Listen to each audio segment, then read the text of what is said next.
Bonsoir tout le monde. Aujourd'hui, je vais vous montrer une vidéo de M. Reagan en 1983, son discours à l'ONU. En 1983, à l'ONU. Ensuite, je vais vous montrer une vidéo en 2021, aujourd'hui. Ça veut dire que 38 ans après son discours.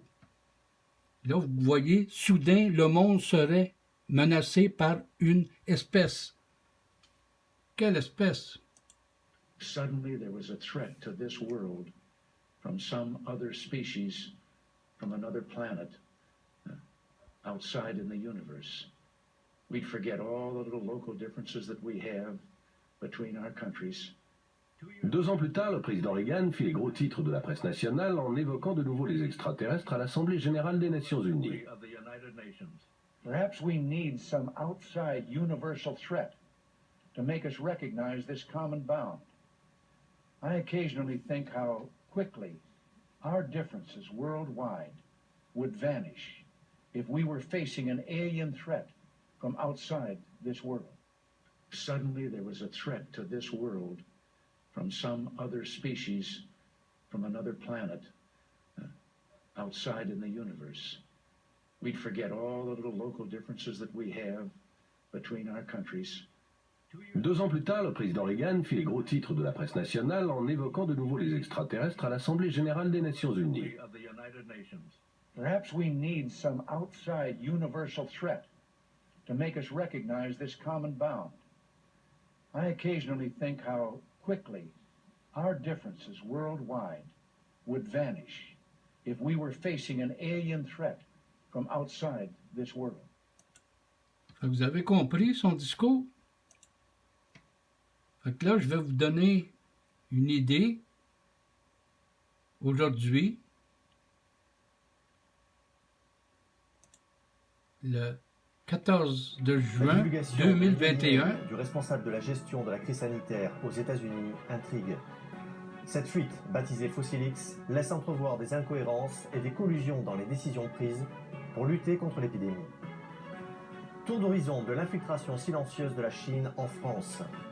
Nous décortiquerons les ramifications invisibles qui ont permis au régime chinois de diffuser son idéologie communiste sur notre territoire. Un accord historique des membres du G7 ouvre la voie à une taxation inédite des plus grandes multinationales.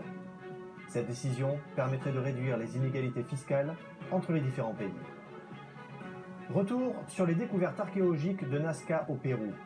Après analyse minutieuse, il apparaîtrait que ces vestiges appartiendraient à une civilisation qui n'aurait pas les caractéristiques propres à l'espèce humaine. Retour sur les découvertes archéologiques de Nazca au Pérou. Après analyse minutieuse, il apparaîtrait que ces vestiges appartiendraient à une civilisation qui n'aurait pas les caractéristiques propres à l'espèce humaine.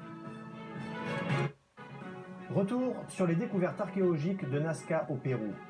Après analyse minutieuse, il apparaîtrait que ces vestiges appartiendraient à une civilisation qui n'aurait pas les caractéristiques propres à l'espèce humaine. Retour sur les découvertes archéologiques de Nazca au Pérou. Après analyse minutieuse, il apparaîtrait que ces vestiges appartiendraient à une civilisation qui n'aurait pas les caractéristiques. Fait que vous voyez les petits bonhommes qu'il y a là? Reagan, c'est de ça qu'il parlait. Ça veut dire qu'il nous préparait pour aujourd'hui. Fait que là, on voit le COVID, le virus. C'est mondial, c'est tout le monde, toute la planète au complet. Donc, tout le monde va se réunir pour se battre contre les extraterrestres. Ça veut dire que tout a été planifié. Fait que si, moi j'ai 73 ans, donc j'ai vu le discours de Reagan. Ben, j'ai jamais cru aux extraterrestres. Donc, je me disais, il est malade, le gars. Mais là, aujourd'hui, je comprends le pourquoi il a parlé de ça. Ça donne déjà une bonne idée que tout a été planifié. Fait que si le monde ne croit pas, ben, c'est la preuve. Aujourd'hui, le 14 de juin 2021, c'est aujourd'hui que j'ai vu ce que Reagan voulait dire en 1983. Fait qu'aujourd'hui, je comprends que tout a été planifié. Bonne soirée à tout le monde.